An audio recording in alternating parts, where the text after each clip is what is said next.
Hola, bon dia. Doncs aquest és el primer capítol de drogues i la primera droga, com ja vaig dir, és l'alcohol. Sí, bueno, hem de sortir, Albert. Jo, pues tira més endarrere. No, perquè el pla no és el... Bueno, sí, el pla. Està al revés. Però perquè després sortim girats i és més maco. Perdó. Doncs sí, l'alcohol és una droga i per molt que us sembli estrany, és així.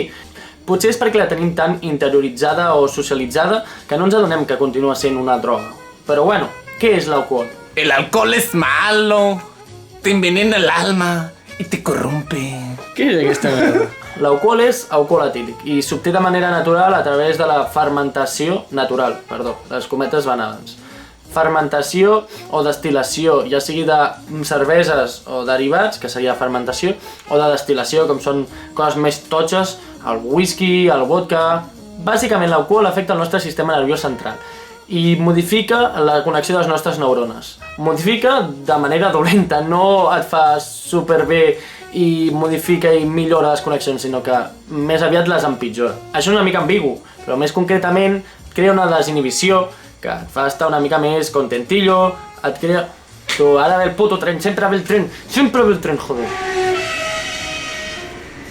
Et fa estar una mica eufòric al principi, tot i que ja veurem com no és estimulant l'alcohol.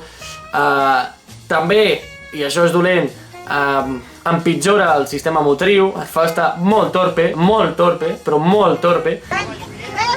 Si ya saben cómo me pongo, ¿para qué me invitan? També empitjora la memòria, el raonament. És vasdilatador, que bàsicament vol dir que les teves venes són com autopistes. Però el peatge d'aquestes coses pot ser un coma etílic si té un sobreconsum, pot ser una ressaca. La solució de la ressaca és o beure aigua o no beure alcohol. Això és més a curt plaç o immediatament, però l'alcohol a llarg plaç afecta bàsicament el fetge perquè el fa treballar moltíssim, o sigui, és un corrente que el fletxa i pot provocar a llarg plaç doncs, que et deixi de funcionar o que directament t'exploti perquè el fetge a vegades amb un alcoholisme sever està all day all night treballant. I el comodín de les coses dolentes que passa, doncs el càncer. Totes les coses creen càncer. Bàsicament hi ha com 3 classes de drogues, vale? Els depressors, els estimulants, que et fan estar a tope de la vida, i els al·lucinògens, que et fan estar a tope de la vida i flipar moltíssim. Doncs tenint això al coco, hem de saber que l'alcohol és un depressor. I no va bé, en general, ajuntar un depressor amb un estimulant. I quan dic això és, no va bé ajuntar un alcohol amb una Coca-Cola, que és la cafeïna, o amb un Red Bull, que encara és com més cafeïna, o amb cocaïna, que encara és més estimulant, perquè el teu cos com reacciona si tu li dones 2 inputs inversos però alhora? Doncs pot rebentar, pot ser que estiguis a tope i després estiguis al pou, o al contrari, i això al final també pot provocar arrítmies, que el teu cor no sàpiga com ha de bombejar. Millor informar-vos abans de prendre-ho, però, hòstia, si no ho sabeu, no ho prengueu. No m'haig de presentar ni res, oi? Joder, Pau. Tinc pipi. Serà que he begut molt alcohol i Què fas aquí com un estaguirot? Busca l'alcohol. En temes de legalitat, l'Estat és qui regula el consum a la via pública i tal. Llavors, a grans trets és una droga legal, és una droga que està institucionalitzada. Llavors, cada municipi té competències per regular si en el seu territori es pot consumir i en quines formes es pot consumir. Exemples, en el meu poble, Llinars, és una droga que es pot consumir a la via pública sempre i quan no molestis els veïns ni facis botellón. L'exemple de Barcelona és que es pot consumir mentre no causis molèsties i ho facis en envasos que no siguin de llauna ni que siguin de vidre.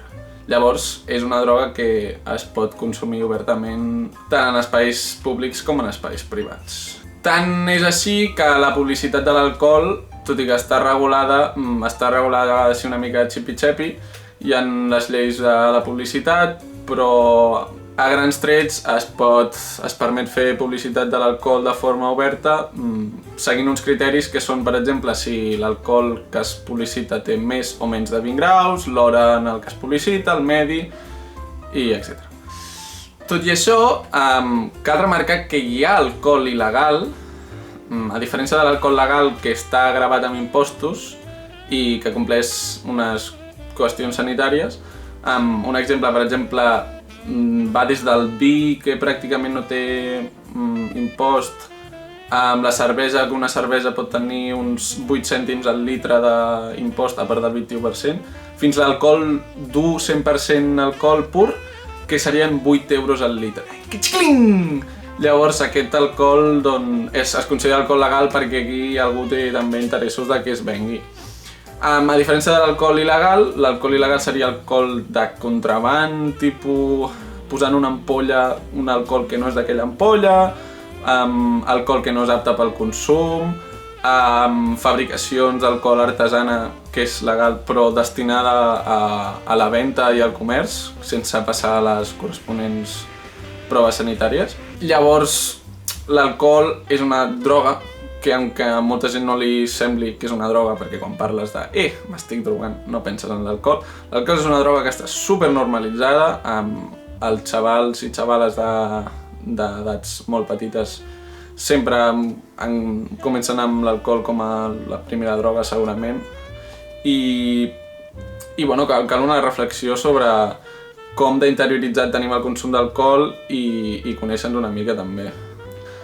L'alcohol també es pot prendre d'infinites formes, des d'una cervecita fins a 1000 còctels, com per exemple un còctel molotov. Ai, quina broma de merda, Pau.